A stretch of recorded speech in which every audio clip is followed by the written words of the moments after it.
Hello friends, welcome to Midman career. ഇന്നത്തെ വീഡിയോയിൽ നമ്മൾ സംസാരിക്കാൻ പോകുന്നത് BSc നേഴ്സിങ്ങിന് നീറ്റ് എക്സാം അറ്റൻഡ് ചെയ്യേണ്ടതുണ്ടോ, അതല്ലെങ്കിൽ നീറ്റ് എക്സാം പാസ്സാവേണ്ടതുണ്ടോ എന്നതിനെക്കുറിച്ചാണ്. കാരണം ഓൾറെഡി ഈ വർഷത്തെ നീറ്റ് എക്സാമിനുള്ള രജിസ്ട്രേഷൻ്റെ ഡേറ്റുകളും അതിൻ്റെ ക്ലോസിംഗ് ഡേറ്റും എക്സാം ഡേറ്റൊക്കെ ഡിക്ലെയർ ചെയ്തു. അതിൻ്റെ രജിസ്ട്രേഷൻ ഫെബ്രുവരി 9 സ്റ്റാർട്ട് ചെയ്തു. അത് മാർച്ച് 9 അതിൻ്റെ രജിസ്ട്രേഷൻ ക്ലോസ് ചെയ്യുന്ന സമയം വരുന്നത്. പിന്നെ എക്സാം ഡേറ്റ് ഫിക്സ് ചെയ്തിരിക്കുന്നത് ഇപ്പോൾ മെയ് 5 കൊടുത്തിരിക്കുന്നത്. അപ്പോൾ അത് രജിസ്ട്രേഷനും അതിൻ്റെ പരിപാടികളൊക്കെ നടന്നുകൊണ്ടിരിക്കുകയാണ്. അപ്പോൾ ഈ ഒരു അവസരത്തിൽ ഒരുപാട് ആളുകൾക്ക് ഡൗട്ട് തോന്നാറുണ്ട്. കാരണം നമ്മുടെ നാട്ടിൽ നിന്ന് ഒരുപാട് ആളുകളൊക്കെ BSc നേഴ്സിങ്ങിനും കാര്യങ്ങൾക്കൊക്കെ പോകുന്നതാണ്. അപ്പോൾ അവർക്കൊരു ഇത് വരാറുണ്ട്, BSc നേഴ്സിങ്ങിന് ഉള്ളവർ ഇത് ചെയ്യണോ എന്നതിനെക്കുറിച്ച്. തീർച്ചയായിട്ടും നിങ്ങൾ BSc നേഴ്സിംഗ് അല്ലെങ്കിൽ പാരാമെഡിക്കൽ കോഴ്സുകളൊക്കെ ചെയ്യാൻ പോകുന്ന ഒരാളാണെങ്കിൽ തീർച്ചയായിട്ടും നീറ്റ് രജിസ്റ്റർ ചെയ്ത് നീറ്റ് എക്സാം അറ്റൻഡ് ചെയ്യേണ്ടതാണ്. ഇത്തരത്തിൽ നീറ്റ് എക്സാം അറ്റൻഡ് ചെയ്യണമെന്ന് പറയാനുള്ള പ്രധാന കാരണം മുൻ വർഷങ്ങളുടെ ഒരു അനുഭവം, അല്ലെങ്കിൽ മുൻ വർഷങ്ങളിൽ ഇത്തരത്തിൽ BSc നേഴ്സിങ്ങിൻ്റെ അഡ്മിഷൻ പ്രോസസ്സ് ഇത്തരത്തിൽ നീറ്റിനെ ഡിപ്പെൻഡ് ചെയ്ത് തന്നെയായിരുന്നു. ആദ്യമൊക്കെ കഴിഞ്ഞ വർഷം പറഞ്ഞു നീറ്റ് വേണ്ട എന്നൊക്കെ പറഞ്ഞു. പക്ഷേ പിന്നീട് നീറ്റ് വേണം. ചില സംസ്ഥാനങ്ങളിൽ നീറ്റ് കമ്പൽസറി ആയിരുന്നു. അവർ അങ്ങനെ മാത്രമാണ് അതിൽ അഡ്മിഷൻ എടുത്തത്.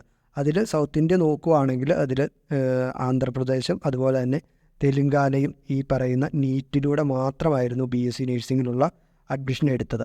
അതുകൊണ്ട് തന്നെ ഈ നീറ്റൊന്നും അറ്റൻഡ് ചെയ്യാത്ത ആളുകൾക്ക് അവിടെ അഡ്മിഷൻ എടുക്കാൻ പറ്റിയില്ല.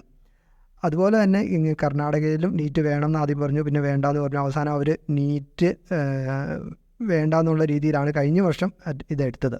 ഈ വർഷം അത് മാറാനുള്ള ചാൻസ് വളരെ കൂടുതലാണ്. മാത്രമല്ല, കർണാടക അവരുടെ കോമൺ എൻട്രൻസ് ടെസ്റ്റിൻ്റെ ഉള്ള ഒരു നോട്ടിഫിക്കേഷൻ ചെയ്തിട്ടുണ്ട്. അത് കർണാടക ബേസ് ചെയ്ത് BSc നേഴ്സിങ്ങിന് പോകുന്നവർ അതും രജിസ്റ്റർ ചെയ്തിട്ട് അറ്റൻഡ് ചെയ്യേണ്ടതാണ്.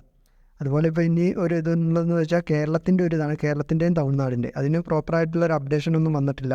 ഇവിടെ അവർ എന്തെങ്കിലും ടെസ്റ്റ് വയ്ക്കുമോ എന്നുള്ളത് എനിക്ക് തോന്നുന്നത് അതും ഈ നീറ്റിനെ ഡിപ്പെൻഡ് ചെയ്തിട്ട് വരാനുള്ള ചാൻസ് വളരെ കൂടുതലാണ്.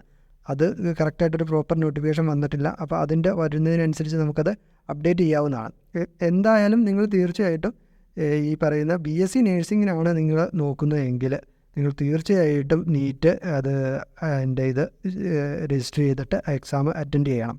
അതിൻ്റെ ഡേറ്റ് ഏകദേശം ഈ മാർച്ച് 9 വരെ അതിൻ്റെ ഇതുണ്ട്, അപ്ലൈ ചെയ്യാനുള്ളതുണ്ട്. മെയിലാണ് അതിൻ്റെ എക്സാം വരുന്നത്. ജൂണോടുകൂടി റിസൾട്ടും കാര്യങ്ങളെല്ലാം വരുന്നതാണ്. ഇപ്പോൾ ചിലപ്പോൾ ഈ നീറ്റ് വേണ്ടാത്ത ഒരു സിറ്റുവേഷൻ ചിലപ്പോൾ വന്നേക്കാം. അത് പക്ഷേ നമുക്ക് പറയാൻ പറ്റില്ല. പക്ഷേ എന്തായാലും തെലുങ്കാനയിലും ആന്ധ്രയിലും നിങ്ങൾ പഠിക്കാൻ ആഗ്രഹിക്കുന്നുണ്ടെങ്കിൽ, അതായത് ഇപ്പോൾ നമ്മൾ കേരളത്തിന് വെളിയിൽ ഈ BSc നേഴ്സിംഗ് പഠിക്കുമ്പോൾ ഏറ്റവും നല്ലതെന്ന് വെച്ചാൽ കർണാടകയിലൊക്കെ ഒരുപാട് നല്ല കോളേജസും കാര്യങ്ങളൊക്കെ ഉണ്ട്.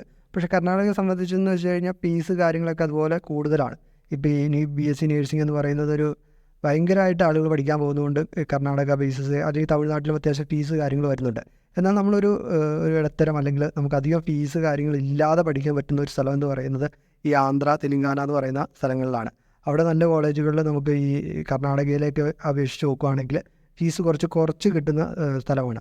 അപ്പോൾ അവിടെ നിങ്ങൾ നോക്കുന്നുണ്ട്, ഒരു ബഡ്ജറ്റിൽ നോക്കുന്നുണ്ടെങ്കിൽ അവിടെ എന്തായാലും നീറ്റിൻ്റെ ആവശ്യം വരുന്നുണ്ട്. അത് കഴിഞ്ഞ വർഷം തന്നെ അവർ ഇത് ചെയ്തിട്ടുണ്ട്. അപ്പോൾ ഇത്തവണയും അത് എന്തായാലും വേണ്ടി വരും.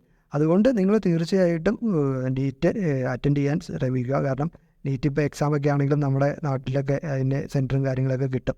പിന്നെ അങ്ങനെ ഒരു റിസ്ക് എടുക്കേണ്ട ആവശ്യമില്ലല്ലോ. അപ്പോൾ ഈ ചില ആളുകൾ ഇത് നമ്മളോട് ചോദിക്കുന്നതുകൊണ്ടാണ് ഇങ്ങനെ ഒരു വീഡിയോ ആയിട്ട് ചെയ്തത്. അപ്പോൾ നിങ്ങൾക്ക് ഈ ഒരു ഇൻഫർമേഷൻ നിങ്ങൾക്ക് ഇഷ്ടപ്പെടുകയാണെങ്കിൽ തീർച്ചയായിട്ടും നമ്മുടെ ഈ ചാനലൊന്ന് സബ്സ്ക്രൈബ് ചെയ്യുക. അതുകൊണ്ട് തന്നെ വീഡിയോ ഒന്ന് ലൈക്ക് ചെയ്യുക.